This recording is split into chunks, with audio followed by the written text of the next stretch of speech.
momentos de las últimas 2 décadas en donde puede uno evidenciar claramente por qué el tema de las curadurías empezó a ser importante para la ciudad y para el país.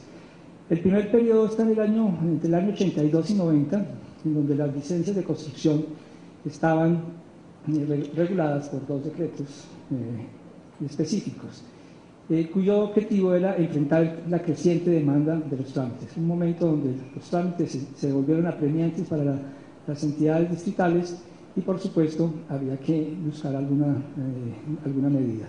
Este primer periodo pues, buscaba también aliviar las cargas administrativas que la administración distrital no podía atender con suficiencia. ¿Qué características tenía la expedición de licencias en este periodo? Fundamentalmente, se trataba de hacer un proceso muy lineal. Se expedían unas normas por parte del Departamento Administrativo de Planeación Distrital que servían para la elaboración de los proyectos. Posteriormente, se presentaba a aprobación de los planos a la Secretaría de Obras Públicas. ¿Qué quiere decir esto? Que habían 2 entidades que ya estaban involucradas dentro del proceso. Dentro de este mismo proceso, y para agilizar de alguna manera el trámite o poderles permitir a los constructores iniciar sus obras, se creó un permiso preliminar de obras por 3 meses. Con este permiso se podían adelantar algunas de las obras. El tiempo promedio que se gastaba en una licencia era de 1 año fácilmente entre todo el proceso y pues era un tiempo bastante importante. Por un lado iban las licencias de construcción, por otro lado iban las licencias de proyectos urbanísticos o la aprobación de los proyectos urbanísticos, que tenía también una regulación especial que definía cuáles eran las formas y los procedimientos para que se adelantaran estos procesos.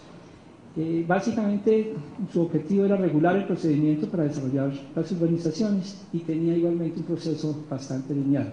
Empezaba con un estudio de consulta previa, esquemas básicos, proyectos generales, recomendaciones del Comité Técnico de Servicios Públicos que lo atendía directamente la administración y por supuesto esto hacía que el proceso de licencias de urbanismo fuera bastante complejo, hasta la entrega de obras y la elaboración de los planos definitivos. Estos eran procesos que fácilmente podían llevar en ese momento entre 1 y 2 años en el peor de los casos. El siguiente periodo que uno podría decir que sucedió aquí en Bogotá está entre el año 91 y 95, cuando por obvias razones se tenía que agilizar los trámites. Estas demoras no aguantaban más y por supuesto se creó un nuevo decreto terminaron siendo 2 decretos y fueron los que le dieron la posibilidad a los constructores de tener licencias de construcción. Ese primer decreto tenía como característica fundamental que las licencias eran actos que definían normas. Se llevaba uno una licencia de papel, donde decía claramente cuáles eran las normas, cuáles eran las posibilidades de desarrollar un proyecto determinado, y los profesionales asumían la responsabilidad de la elaboración del proyecto. En ese momento se cortan absolutamente todos los términos, se disminuyen porque dependen necesariamente del usuario, pero tenía un grave problema, y es que esa responsabilidad empezó a generar problemas. El Departamento de Planeación igualmente gestionaba los conceptos ante las empresas y aparece la posibilidad de juntar los 2 trámites, licencia de construcción y licencia de urbanismo, en un solo trámite, que se denominó la licencia integral o el trámite integral. Como este tema no funcionó, porque evidentemente la responsabilidad era un profesional sin la revisión de los proyectos y después de enajenar los inmuebles que se construían, pues generaba muchísimos inconvenientes en el futuro. De manera pues que salió un nuevo decreto que convirtió estas licencias de papel, las convirtió en delineaciones urbanas, las consideró como normas y empezó a hacer la revisión nuevamente de los planos, algo parecido a uno de los ejemplos que nos contaban hoy de algunas ciudades en Latinoamérica. Se hacía una revisión de los planos y se pedía la certificación de concordancia para que se pudiera verificar si el proyecto que se había elaborado por parte de ese profesional estaba cumpliendo o no con la norma.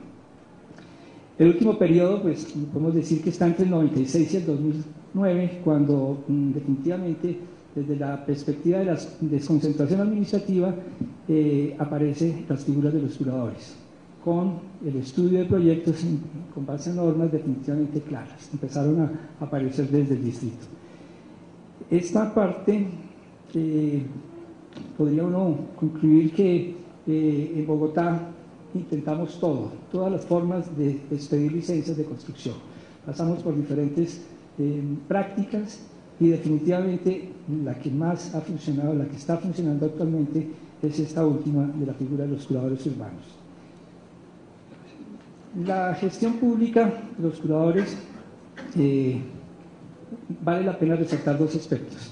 A las oficinas de planeación se les venía criticando por descuidar su actividad, principal, que era la de planificar.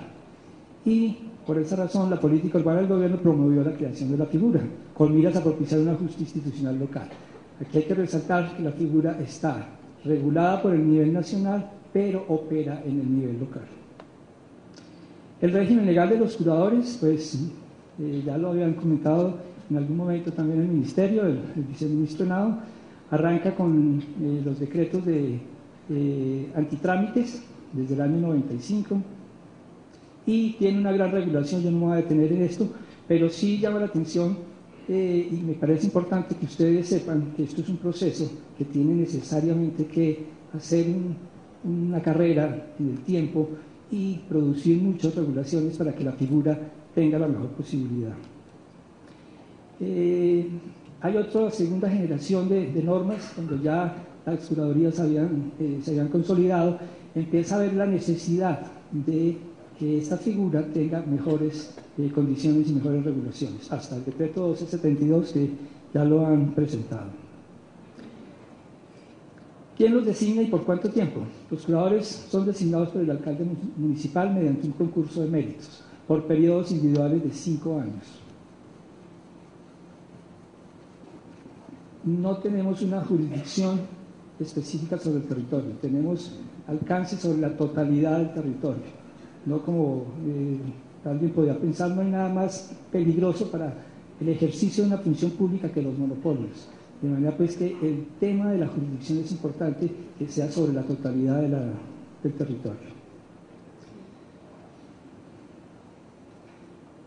¿Cuáles son los requisitos? Ustedes se preguntarán, pero ¿cómo se elige un curador o qué condiciones debe tener un curador?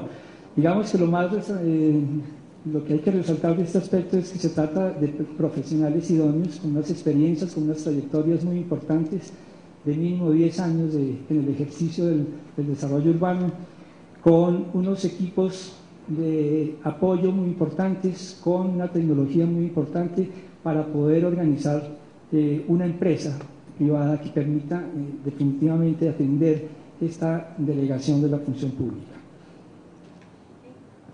Desde ese punto de vista, pues el curador urbano no es un profesional legal, no es una profesión legalmente constituida, no constituye el ejercicio de una profesión liberal de arquitectura, de ingeniería o de derecho.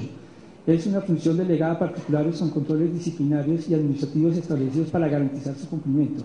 Y son controles muy grandes. No crean que los curadores vamos por la ciudad pidiendo licencias sin ninguna regulación, sin ningún control.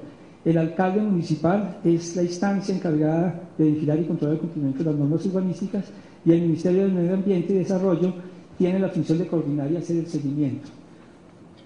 Seguimiento que también termina en cabeza de las comisiones de debería, que ya voy a explicarles para finalizar. Son los curadores y no el Estado quienes vinculan y remuneran y costean el servicio y la actividad laboral de sus empleados. Esto es importante resaltarlo porque definitivamente es la opción que tiene el Estado para hacer algo que no ha podido hacer con la suficiencia necesaria a cero costos, porque los curadores y las oficinas de los curadores son sostenibles por ellos mismos. Igualmente obtienen remuneración de los usuarios y no del Estado, y se constituyen responsables personal y patrimonialmente del buen funcionamiento del servicio. Volvemos al tema de la responsabilidad plena sobre las actuaciones. Como particular ejercemos una forma independiente de la función por un interés propio y a un riesgo propio. La función se confía a un particular que asume voluntariamente como actividad exclusiva para que se constituya en la ocupación habitual del individuo. Existe un control social muy importante para las curadurías.